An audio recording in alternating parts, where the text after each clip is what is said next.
Welcome to Bigfoot Society. If you have Bigfoot activity to report from the same areas discussed in this episode, please reach out to me directly after this episode.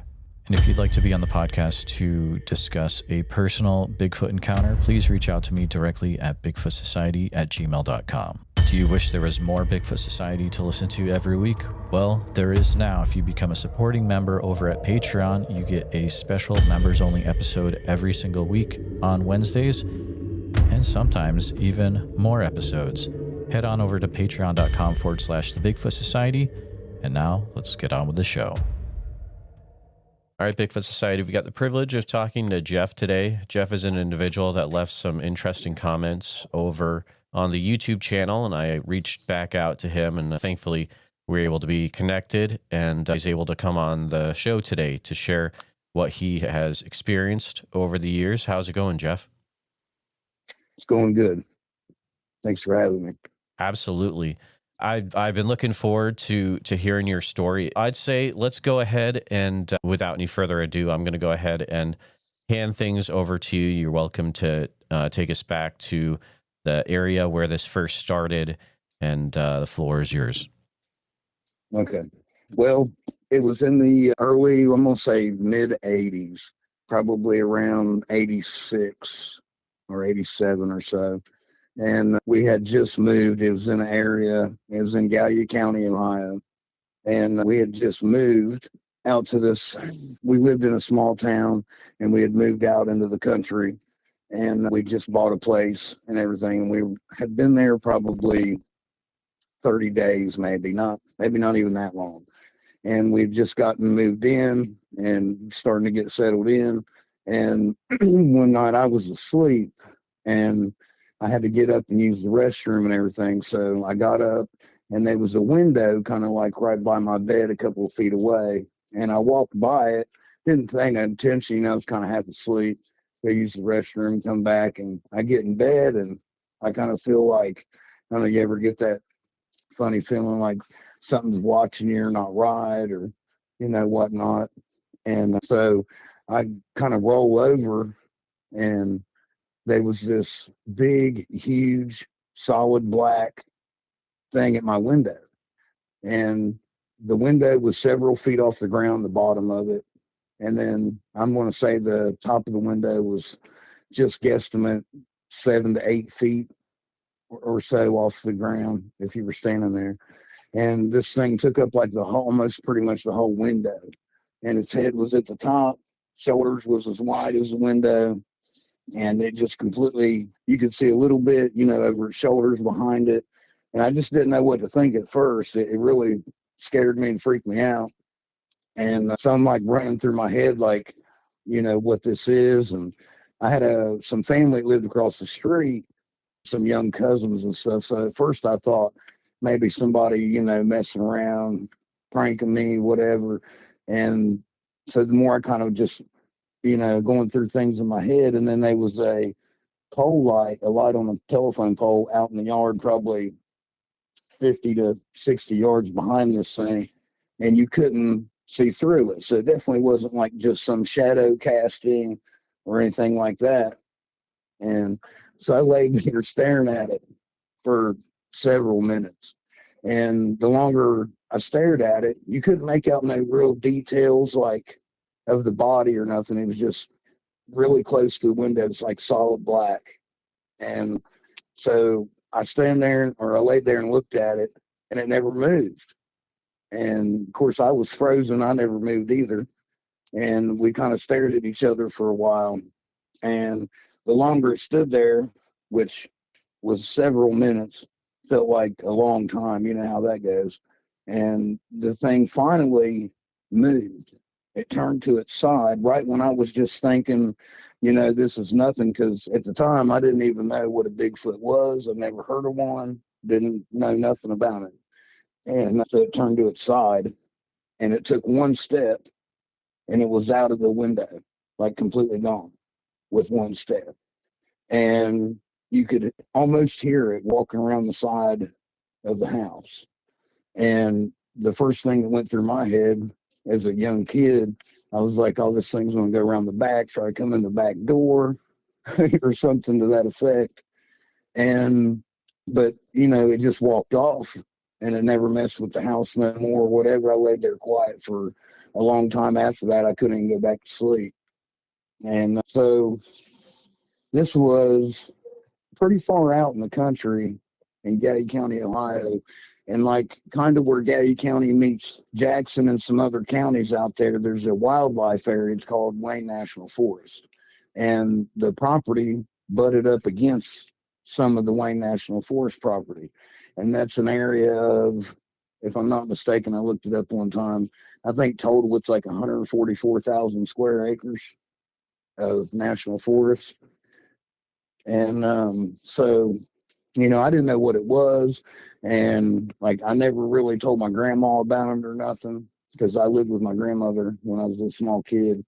And so, fast forward a couple of years, and we had moved back out of there, and I was going to school, and there was a kid that was in my class with me, and there was a lake outside of Rio Grande, Ohio, called Tycoon Lake. And this kid and his family lived like on the back side of this lake. And he started talking about Bigfoot. And of course, I was intrigued. I didn't know anything about it. And he told me that his mom had seen Bigfoot in their backyard like a bunch of times. And she would sketch what it looked like. And he had these sketchings he brought to school with him. And that's how I knew then what I seen at my bedroom window when I was, you know, like a year prior. It kind of freaked me out. And, you know, but it was, I kind of knew you know, what it was at my window then when I'd seen it. And been a bunch of sightings in that area and in Gallia County, I guess. I found out like there was some going all the way back to the 1800s in that area, actually. And I think it talked about one on the show I was watching that I'd commented on, actually. So then fast forward probably 20 some years later, me and some of my friends decided that we were going to go out to Wayne National. There's a big rock out there, and we would all go out there and hang out sometimes. And me and like 3 or 4 of my friends and my brother was with us as well. And we went out there. Now, this is only like probably 5 miles through the woods to where I had the first encounter at. And so we go out there, it's in the evening time, and you got to walk through the woods like 15 minutes or so to get to where we were going, to this big rock. It's like 5 stories tall. And you can go around the side of the rock and climb up and get on top of this rock. And you're like in the tree canopy. You're like way up off the ground. And we were just up there, you know, having a good time, talking. And like I had told these people about my encounter at some point in time during our friendship, you know, and they all just kind of brushed it off and, you know, got a giggle out of it or whatever. And so we were out there hanging out, and there's a creek that flows, I'm not for sure, probably 7,500 yards from this rock, maybe not even that much. And it had rained a lot. It was like late springtime. So, and it had flooded and receded, but there was still a bunch of flood water backwater in certain areas there. And we were just up on top of this rock, minding our own business, talking, whatever. And I'd heard something, and my buddies heard it too. And it was like when you get into, say, water that's like a little over knee deep and you got to wade through it, like a person on 2 legs makes a certain sound wading through water. And so you, like if it's a deer or something like that, it doesn't make the same sound, if any noise at all, usually, depending on how deep the water is. And well, when we heard this, I told everybody else to be quiet, and then they heard it too.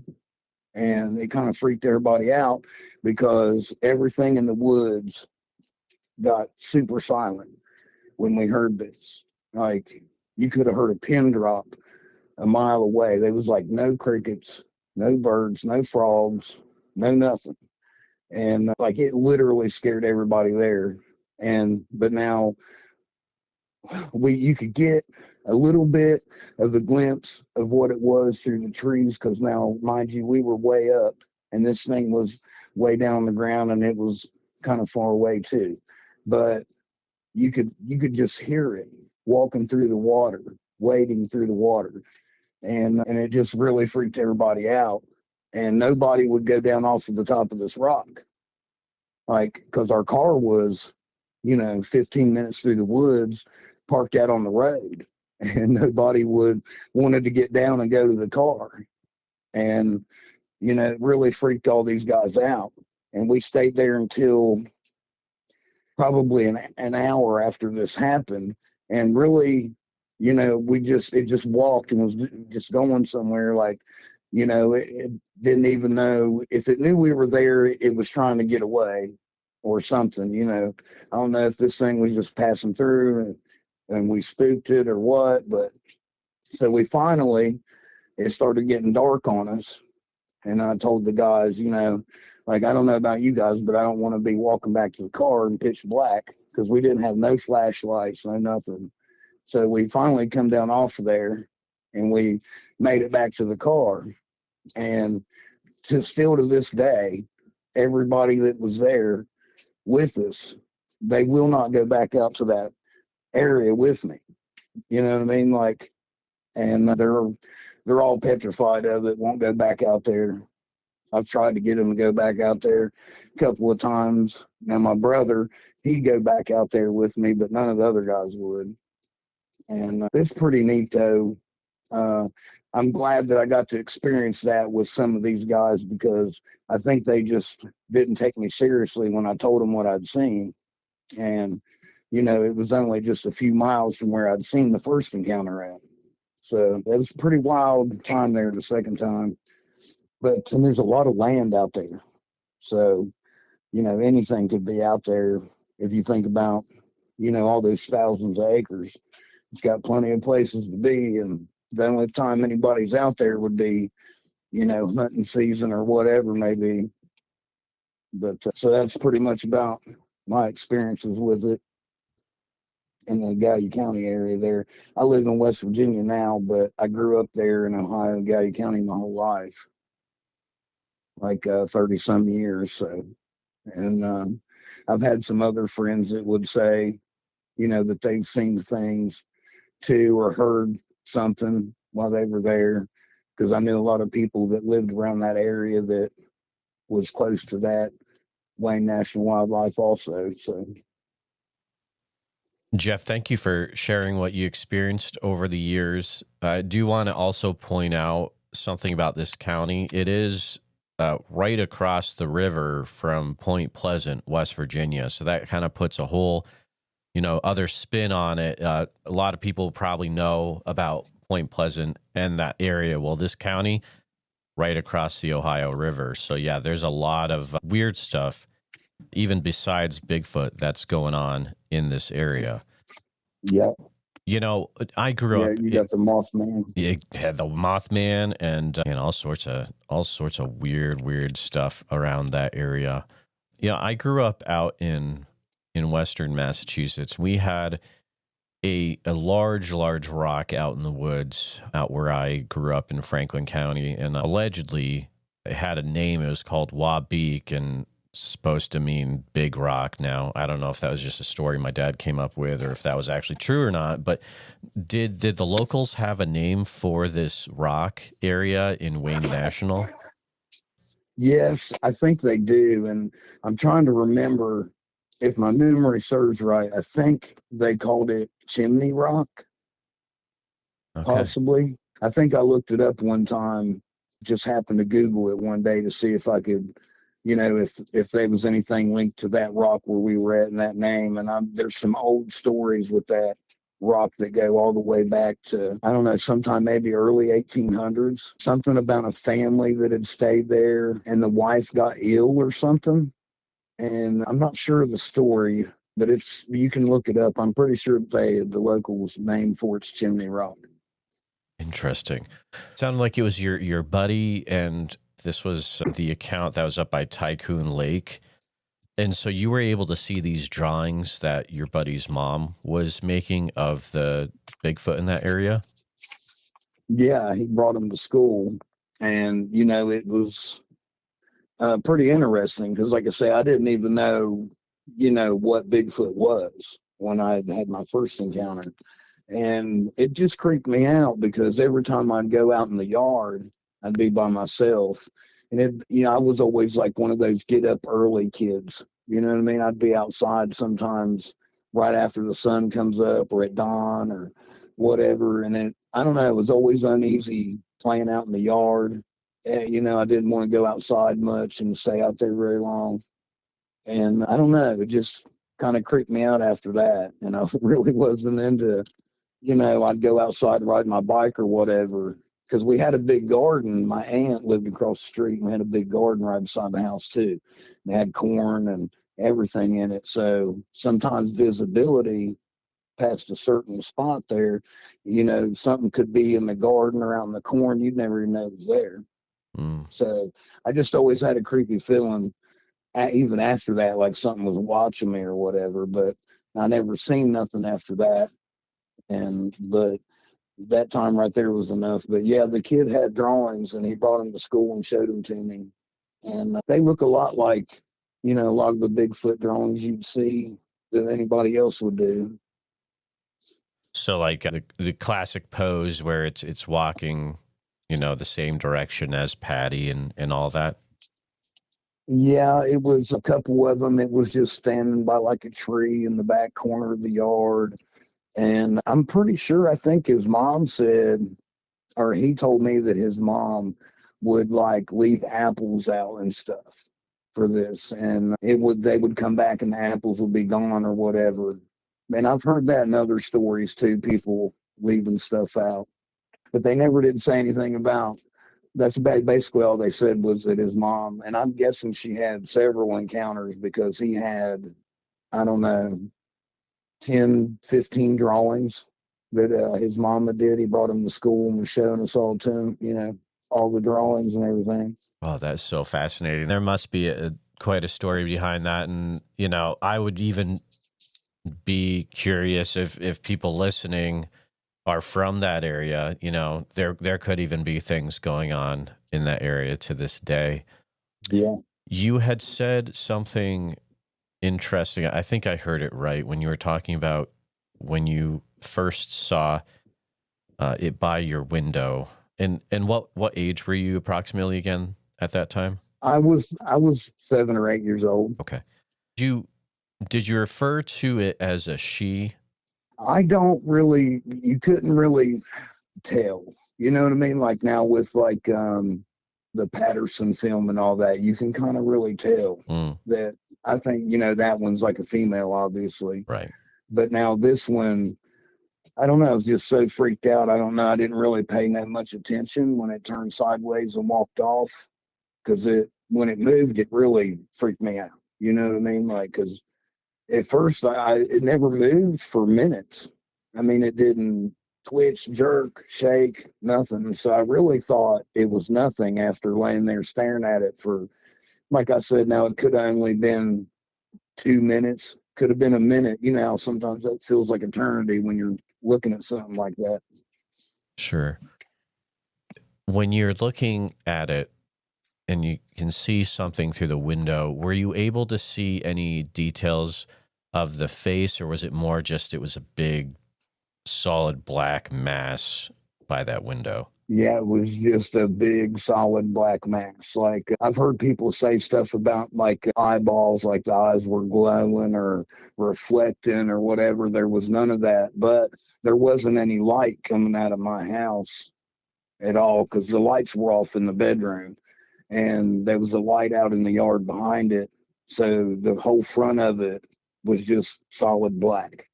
You could tell it looked muscular, like really big and muscular. You know what I mean? Yeah. It looked like you could definitely tell it was really broad shouldered and you could tell it was huge.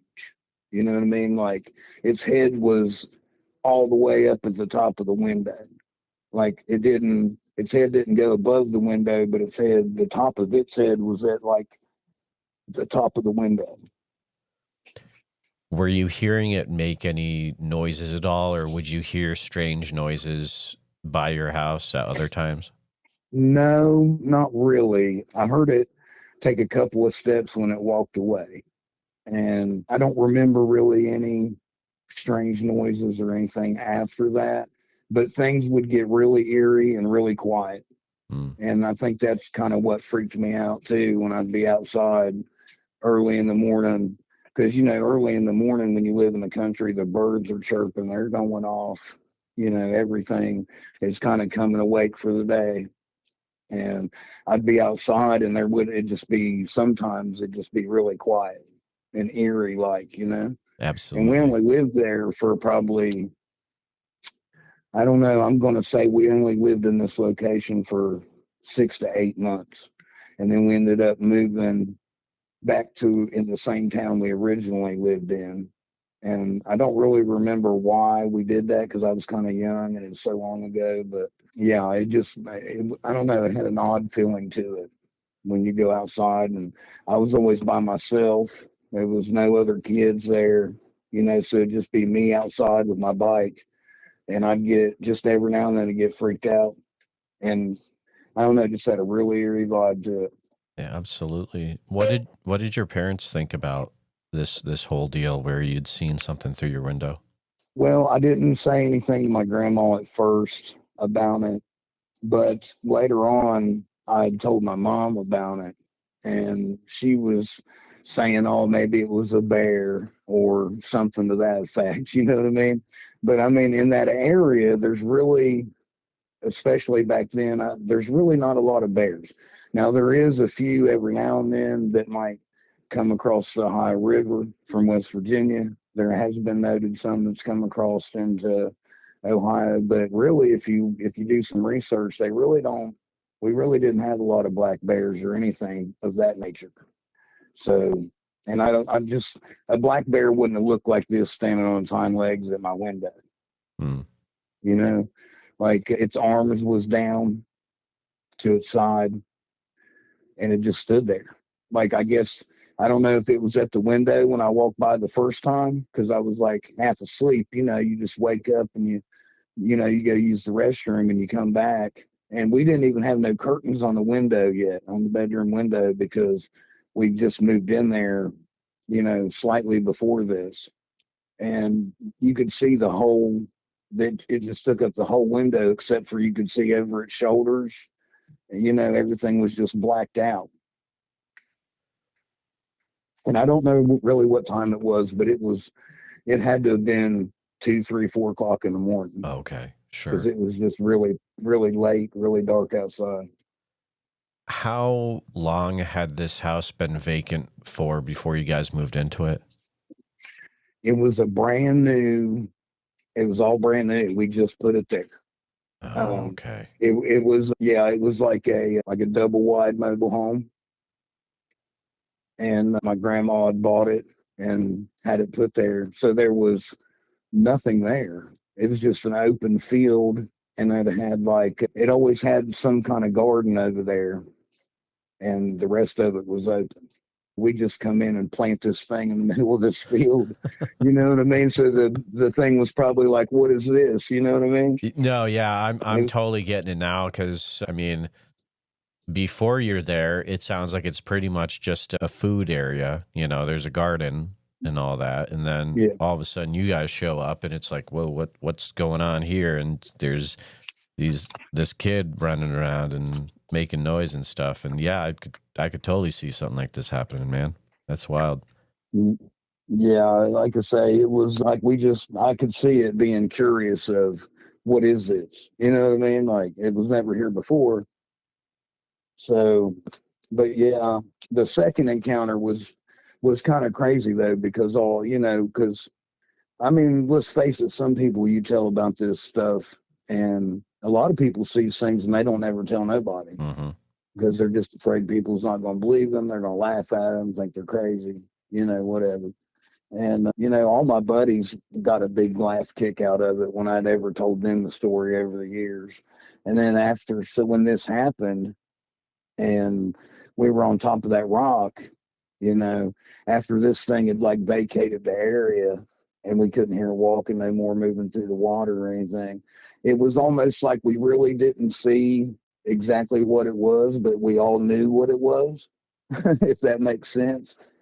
Because like one guy was 50 some years old and he'd never been in the woods where everything shut up like that in his entire life. And it like really freaked this guy out. And we all like, and he'll tell you to this day, he won't go back out there unless he's armed. Because we've tried to get him to go back out there before. And so, but it was just, like I say, a few miles through the woods. If you walked straight through the woods, like as the bird would fly, you're going to come out right there in that field where our house was. Now it's going to be probably several miles, but you're going to come out right there. And so it's pretty interesting. But I told them all, I was like, see, I told you, and then they believed me after that, because it really freaked them all out. Yeah, absolutely. Growing up in that area, would you hear any other stories about weird things that would happen in that same county as well? Was it just Bigfoot there, or were there other things you would have to keep an eye out for as well? Well, I never really heard just a few Bigfoot stories and everything. And growing up there, a lot of the stuff you ever heard was, obviously about the stuff in Point Pleasant, like Mothman and, and all that stuff, because we were only 12 miles from it in the little town that I grew up in. So we were in the woods one time. This is really not related to Bigfoot, but me and my cousin was in the woods one time, and this was probably 3 years after I had my first sighting, and we'd moved into this apartment complex, and we were just out in the woods. We were kids and curious, so we went out into the woods, and we ran into this guy that was walking through the woods, and he had like a werewolf mask on, like a full-headed, so you pull down over your head. And he had like a big knife with him and a black trash bag.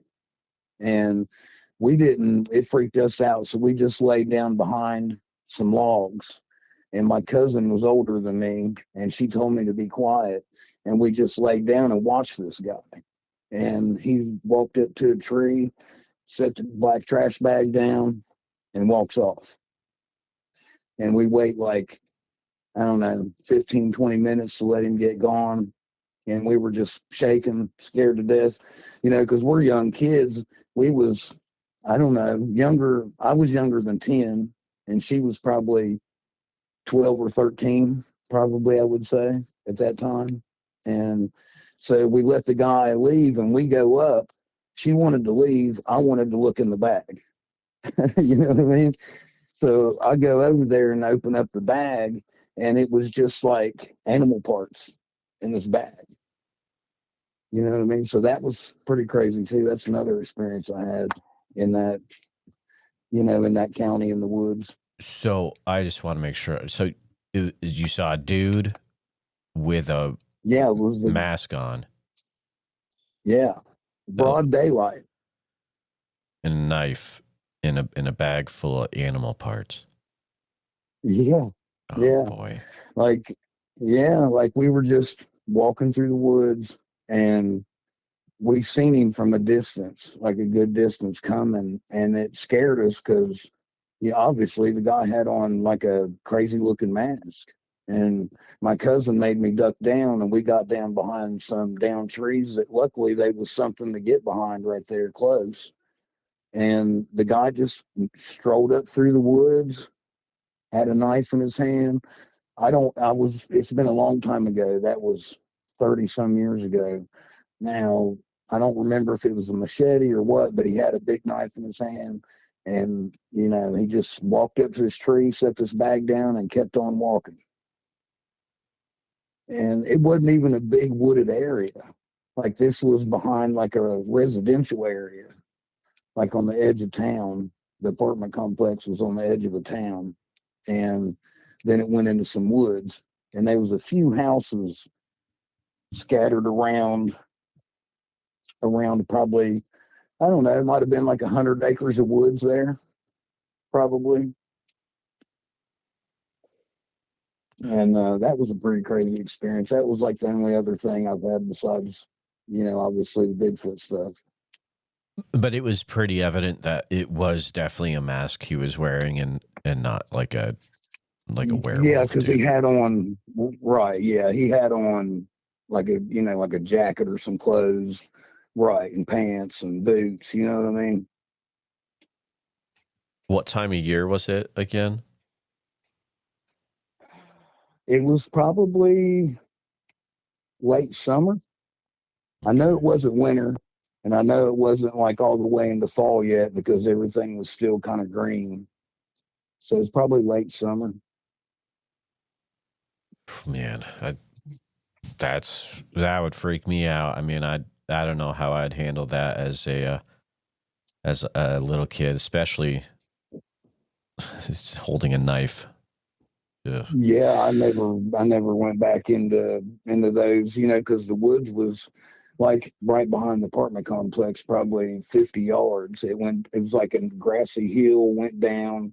There was a little house behind the apartments, and then it was basically just went into all like probably couple hundred acres of woods with, scattered houses way over there somewhere. And yeah, that was pretty weird, man. It freaked me out, and she was even more scared than me. Like after he left, I wasn't as freaking out as bad and more curious. You know what I mean? Like, because I mean, why would he be carrying a trash bag in the middle of the woods? And why was he doing what he was doing? I don't know. But sure. And this was, like I say, this was broad daylight. This was probably 3 o'clock in the afternoon. That's weird. That's one of the weirder things I've heard on the show. Would you, if you could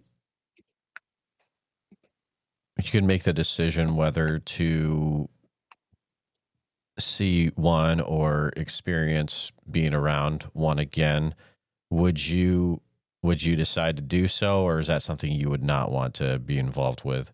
No, I'm curious. I mean, I've been out hunting in the woods a lot since childhood when I seen that, and since I had the second encounter too. And like it wouldn't. I'm not. I would definitely, go back out and look for something, or it doesn't freak me out enough. Not the encounters I've had. It's not scary enough for me to be like, I'm not going back out there, not doing this, But I mean, if they was, I would go out and do research or anything like that. It wasn't scary enough for me to stay out of the woods. You know what I mean? Sure. I'm sure that you've thought about these encounters you were involved with more than a few times. And what do you think it is that, we're dealing with when we talk about a creature like Bigfoot being out there? Well, I don't know. I have thought about it a lot over the years, and it really interests me. I watch podcasts and shows all the time about it. And I have a buddy that lives in California, and he thinks he's seen one time in his yard when he was younger. He don't talk about it much though, but I'm not sure. I've thought of, like the same things a lot of people thought about, like if it's some kind of primate that we haven't discovered. But it is kind of really odd though that we've never found no bodies, things of that nature. So I really don't know if it's, it's hard to say for sure what exactly it is, but I've heard all kinds of different theories on it myself, like, and from anything from aliens to they come from the inner earth. You know what I mean? Like, I've heard all kinds of stories, theories actually on it. But I mean, there's too many sightings, too many people have seen stuff So, I definitely think that there's something out there. It's just more to be discovered on it, hopefully, in the future with Oh, technology and everything now. Maybe, hopefully, we can eventually get something figured out about it. absolutely. I personally think it's one of the last great mysteries. And, as you said, there's just so many reports out there, people constantly coming forward every single day. I think that And with so many reports out there, there's just too many people coming forward. And I right. think hopefully, maybe even soon, maybe even, later this year, there's going to be a lot of things coming out this year, we know, from other topics. And maybe this is the year for Bigfoot to come out before the end of the year. But, we'll see, fingers crossed. Just keep talking to people. But Jeff, it has been a pleasure having you on the show. Thank you for coming on and sharing what happened to you over the years down there in Ohio. Well, thanks for having me, and I keep a watch on the show and keep following you, and look forward to your future content. Just want to take a few minutes to say thank you to you, all my listeners, for listening to the podcast. Please take a minute to help out the show by subscribing on YouTube, making sure you hit the bell so you don't miss any notifications, and share the episode on YouTube with a friend. Also, if you're listening to us on a podcast, thank you so much. Make sure that you're subscribed, share the show with a friend. Really, it's all about sharing the show wherever you can. If you've had a Bigfoot encounter related to the following or know someone who has, please reach out to me at bigfootsociety@gmail.com or pass on my email. Here's the list. Number 1, encounters from Franklin County, Texas. Number 2, encounters from the entire state of Iowa. Number 3, encounters from Oak Ridge, Oregon, or the surrounding area. Number 4, any individuals that know about Bigfoot being flown off after the Mount St. Helens eruption. Number 5, individuals that have had a Bigfoot encounter while in the military. Number 6, those that have had a Bigfoot encounter in the southern New Hampshire or north central Massachusetts area, including Franklin County, Massachusetts. Number 7, individuals that have had a Bigfoot encounter in a Bible camp or Boy Scout camp setting. Number 8, individuals that have had Bigfoot try to enter their house forcibly while they were living inside. Number 9, individuals that have actively have a Bigfoot living on their property. And lastly, any sightings that are in the Ouachita National Forest area of Oklahoma or Arkansas. A special thank you to all the Bigfoot Society Patreon and YouTube channel members. It's your support that helps keep the show going, and I extremely appreciate it. I'll see you back next time, listeners. Sasquatch Summerfest this year, July 11th through the 12th. It's going to be fantastic. July 11th through 12th in Green Waters Park in Oak Ridge, Oregon. And listeners, if you're going to go, you can get a 2-day ticket for the cost of one if you use the code BFS, like Bigfoot Society, but BFS, and it'll get you some off your cost. Priscilla was nice enough to provide that for my listeners. So there you go. I look forward to seeing you there. So make sure you head over to www.sasquatchsummerfest.com and pick up your tickets today.